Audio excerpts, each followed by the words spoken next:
On a cold January night in 2010, something inexplicable happened in North Wales. A brilliant mathematician and code breaker employed by one of the most secretive intelligence agencies in the world was found dead inside his own home under bizarre circumstances. His body lay twisted into an unnatural position, surrounded by cryptic notes and mathematical equations scrawled across the walls. The coroner's report would later reveal ligature marks around his neck, suggesting strangulation. But the real mystery wasn't just how he died. It was who or what was responsible. Was it foul play? Suicide? Or could there be another explanation entirely? Hi everyone. You're listening to Thousand Fragments. The moment no one saw, the memory no one kept. I'm bringing it back. Drop a comment below and let me know where you are today. I'm all ears! And let's begin. Our protagonist lived a life shrouded in secrecy. A highly intelligent individual with an affinity for puzzles and patterns, he worked as a cryptanalyst during the day, deciphering complex codes for his government agency. By night, however, he immersed himself in elaborate experiments, testing theories about human consciousness and alternate dimensions. To those who knew him, he seemed like any other young professional, a quiet man living alone in a modest apartment, keeping to himself but occasionally engaging in polite conversation with neighbors. Little did they know that beneath this calm exterior lay a mind consumed by curiosity and obsession. The year was 2010, and the town where he resided was typical of rural Britain: rolling hills, quaint cottages, and a tight-knit community where everyone knew each other by name. Yet within this serene setting, our subject thrived on isolation. He spent countless hours locked away in his room, poring over books on quantum mechanics, cryptography, and psychology. Neighbors rarely saw him, except for brief moments when he ventured out to buy groceries or take evening walks along the nearby coastline. Even then, his demeanor remained distant, almost robotic, as though he existed in two worlds simultaneously. But everything changed on January 2nd, 2010. That morning, police arrived at his door after receiving a call from concerned neighbors who hadn't heard from him in days. What they discovered inside sent shockwaves through both the local community and international intelligence circles. There, sprawled awkwardly on the floor, was the body of a genius whose work had once been critical to national security. At first glance, the scene appeared chaotic: papers scattered everywhere, furniture overturned, and strange symbols drawn in chalk on the walls. But upon closer inspection, investigators realized this chaos was deliberate, part of some larger puzzle left behind by the victim himself. As days passed, details emerged that only deepened the mystery. Surveillance footage showed him entering his building late at night, carrying a bag filled with unknown items. No one else entered or exited the premises during the hours leading up to his death. Autopsy results indicated signs of struggle, yet no defensive wounds were found on his hands. His computer was encrypted beyond recognition, containing files labeled with enigmatic titles such as Project Omega and Dimensional Shift. Despite efforts by top cybersecurity experts, much of its contents remain inaccessible even today. Let's rewind to understand the man behind the mystery. Born into a middle-class family, he excelled academically from an early age, earning scholarships to prestigious universities and eventually landing a job with MI5 due to his unparalleled skills in mathematics and problem-solving. Colleagues described him as eccentric but brilliant, capable of solving problems others deemed impossible. However, outside work, his personal life grew increasingly erratic. Friends reported hearing stories about strange dreams and visions he claimed to experience while working on classified projects.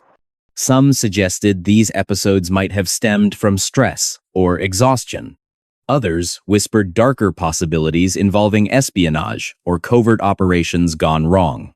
In the months before his death, he became obsessed with ideas about parallel universes and wormholes.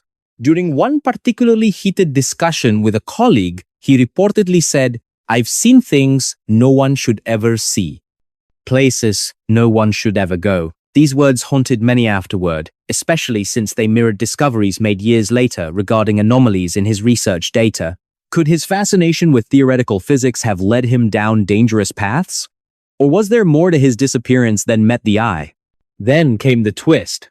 Forensic analysis revealed traces of cyanide in his system, raising suspicions of poisoning. Yet, further investigation uncovered no signs of forced entry or struggle, making suicide seem plausible at least initially. But why would someone so deeply involved in high-stakes intelligence work choose such a dramatic exit? Moreover, why leave behind such intricate clues pointing toward conspiracy rather than closure? Authorities dug deeper, uncovering disturbing evidence linking him to various unsolved cases across Europe. One file contained photographs of unidentified individuals believed to be foreign spies. Another detailed plans for a device capable of disrupting satellite communications. While none of this proved conclusive, it painted a picture of a man torn between loyalty and rebellion, perhaps caught in the crossfire of global espionage games. Public fascination with the case skyrocketed after details leaked online. True crime enthusiasts flocked to forums, debating whether his death represented murder, suicide, or something far stranger. Among them was Brian Carter, a self-taught programmer who applied advanced algorithms to decode patterns hidden within the cryptic messages left at the crime scene. His findings drew widespread attention, suggesting possible ties between our subject and broader criminal networks operating throughout the UK during the same period. Are we looking at isolated incidents or part of something larger? Brian asked during a live Q&A session, drawing nods of agreement from participants. Social media platforms buzzed with theories, ranging from credible analyses to wild speculation. Some argued he had uncovered secrets too dangerous for public knowledge, forcing powerful entities to silence him permanently. Others believed he staged his own demise, leaving behind carefully crafted illusions designed to confuse anyone searching for answers. Meanwhile, psychologists studying behavioral patterns noted recurring themes in his writings: fear, paranoia, and an overwhelming sense of being watched. Was this merely the ramblings of a troubled mind, or hints of truths buried deep within shadows? Fast forward to 2023, and advancements in artificial intelligence offer unprecedented opportunities for analyzing large datasets related to his case. Using machine learning models, researchers sifted through thousands of pages of archived material, flagging patterns previously overlooked by human eyes. Their findings suggest connections between his activities and similar disappearances worldwide, hinting at organized crime or rogue governmental factions. Could he have stumbled upon information threatening national security, triggering his elimination? Or was his fate tied to personal demons haunting him long before that fateful night? One discovery stood out above the rest: a notebook filled with hand-drawn diagrams depicting geometric shapes resembling crop circles. Inside, annotations reference concepts borrowed directly from quantum theory, including mentions of black holes and multiverse theory. Experts struggled to interpret their meaning, though many agreed they pointed toward experimentation with untested scientific principles. Did he truly believe he could unlock doors to alternate realities? Or was this simply the product of mental instability exacerbated by pressure from his demanding career? By now, you might think the story ends here, but it doesn't. In recent years, new developments reignited interest in the case. Forensic genealogy techniques identified relatives linked to DNA profiles discovered near the crime scene, prompting authorities to revisit old leads. Investigators traced these connections back to individuals known to associate with underground organizations specializing in illegal technology trade. Could these groups have played a role in his death? If so, why target someone seemingly disconnected from their operations? Amidst growing intrigue, amateur sleuths joined professional detectives in piecing together fragments of information. Podcasts dedicated to exploring his life and crimes reached millions, sparking debates among listeners eager to solve the riddle themselves. Episodes examining societal factors contributing to his descent into madness resonated strongly with audiences navigating uncertain times.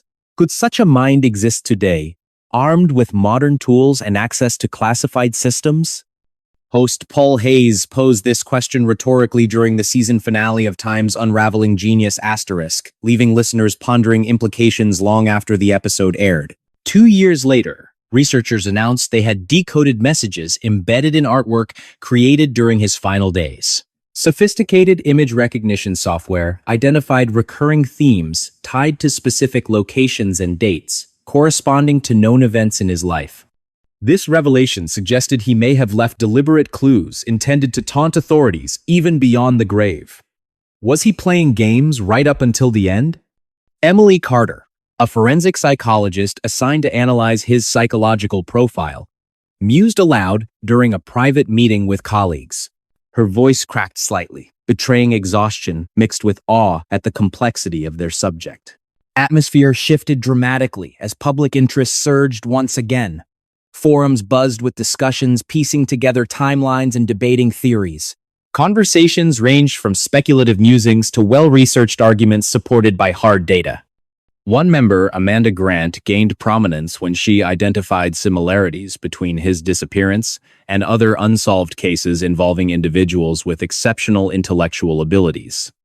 Her findings prompted renewed scrutiny of potential links between genius minds and clandestine operations. Families affected by similar losses gather annually to honor their loved ones, finding solace in shared memories and unwavering determination.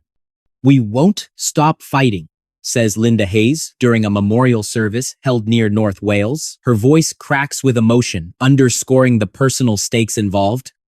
And so, the legend persists not merely as a relic of the past, but as a testament to human resilience in the face of incomprehensible evil.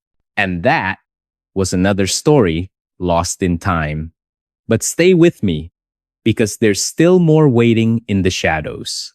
What do you think happened to him? Let me know in the comments below.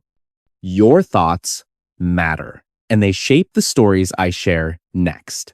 So go ahead, type it out, and hit send. I'll see you there.